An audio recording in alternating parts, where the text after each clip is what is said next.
Hi, my name is Blaine Monaghan, and I'm the President and CEO of Pacific Ridge Exploration Ltd.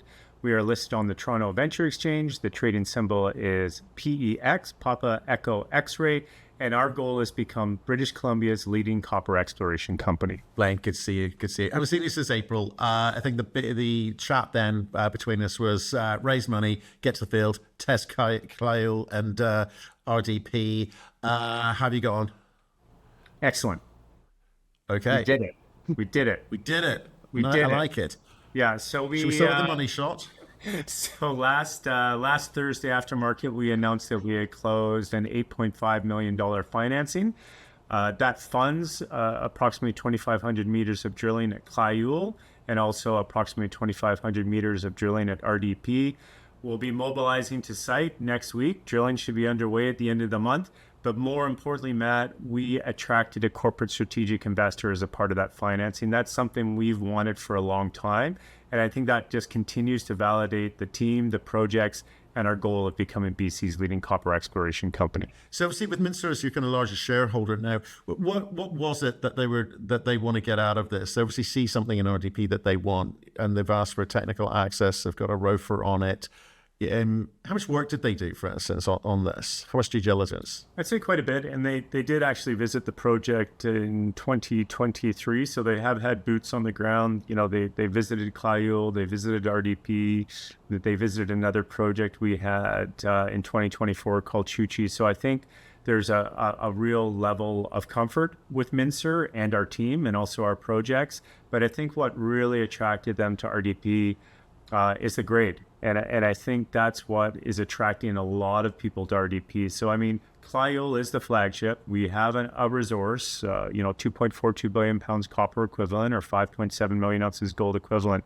But the grades at RDP are so compelling. I mean, it's consistently returning some of BC's highest grade porphyry copper gold mineralization. So we're getting a lot more inbounds on RDP than we are Kliyul. So I think that's what really attracted them to RDP, is that it's high grade and it's also earlier stage. So there is still that real potential for something really, really exciting to develop. So I think this was the opportunity for them to get a toehold in the company and also continue to watch the results to determine if that's something that they want to make a move on. Right. So I want to be clear. So this is not a strategic review process that they're going through. This is them trying to get some optionality on their side, I guess you as well, right? Exactly, right. So this was a straight up equity investment. So basically they were the back end buyer of these charity flow through shares, which generated $4 million in proceeds that we have to spend at RDP.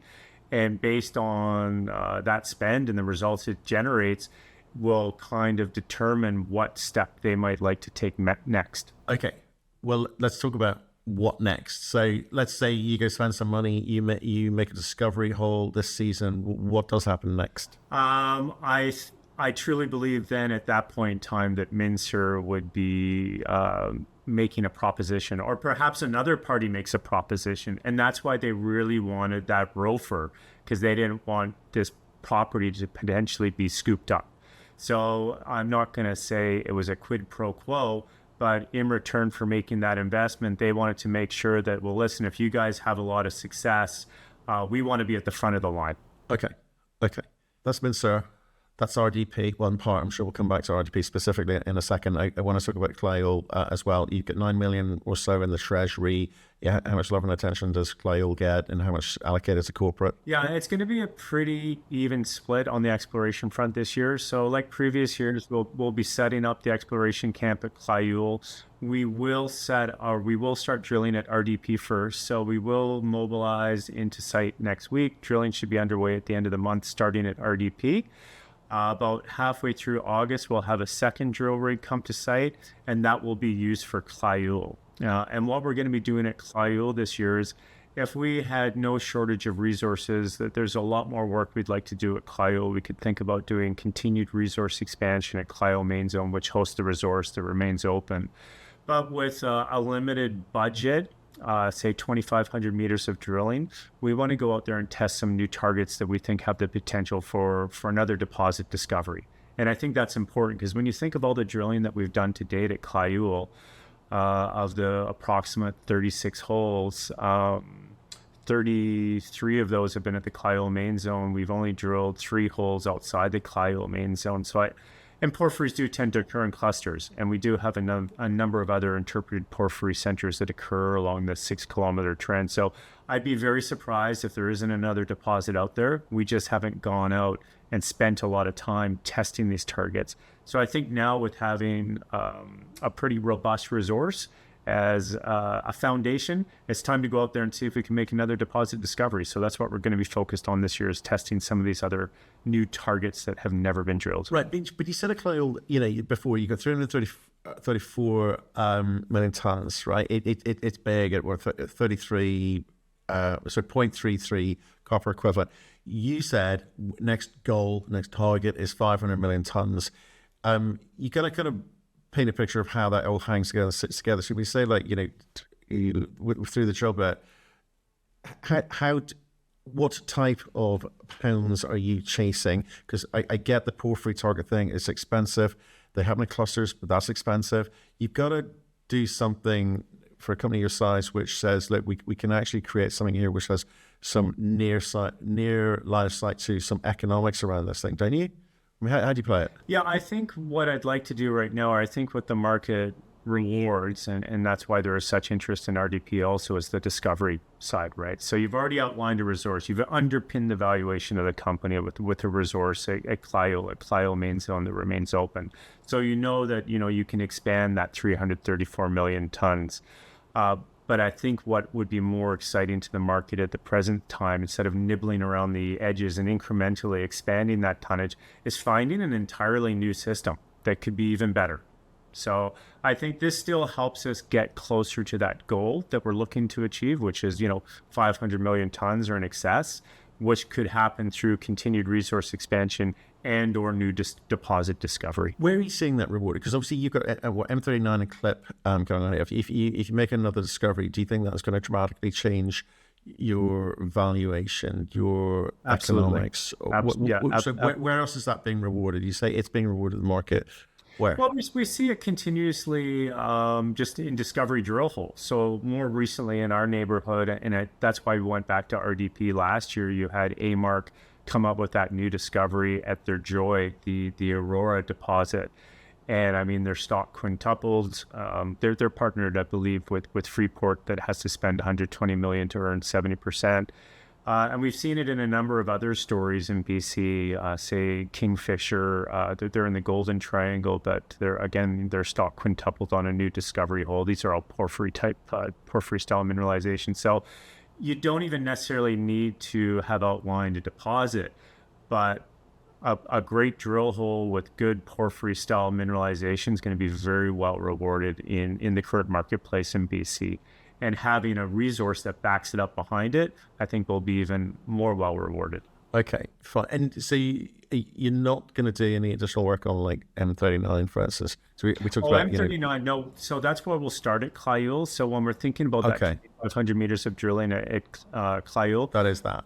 That is that. We're going to start at M39, which is kind of in the southeastern corner. And based on what we're seeing in the drill bit, you might drill all of your 2,500 meters at M39, or you may move to another target. So that remains to be seen. Okay, understood. Just back to RDP. Obviously, you said the kind of real prize of RDP may be kind of porphyry center, nestled between these sort of eastern and western magnetic lobes. Is that still the target there in terms of what you're going to be chasing? I'd say that's the principal focus at RDP. So, the target is just one target at RDP. That's where we've focused all of our drilling in Antofagasta since 2021. And up until last year, it was all just focused on one lobe, the eastern lobe. And then last year, we actually tested this other magnetic anomaly, the western lobe, and intersected porphyry mineralization. So our thesis is that you do have a porphyry center nestled between these lobes. That will be the priority focus, but we will also probably do a couple holes further delineating the western lobe also. We'll also be doing a property-wide airborne mag survey, looking to help further refine future targets. But right now, with the sort of results we're getting from Day, that has to remain your focus. Okay, and what would constitute success there with this drilling? Are you looking for grade, width, alteration, geometry? I mean, was it just like grade and width? I mean, right now, right? I think the grade is such that you don't need significant tonnage there to outline something that could be economically robust. So, I mean, the footprint doesn't have to be as big as the footprint at Kliyul main zone, but that's because it's lower grade. And I think ultimately the topography would lend itself much better to something that's smaller but higher grade, and something that'd be more amenable to, underground type mining scenario. And what does Minsur want from this? Obviously I guess there's going to be multiple ways to interpret this, but what would define success for them?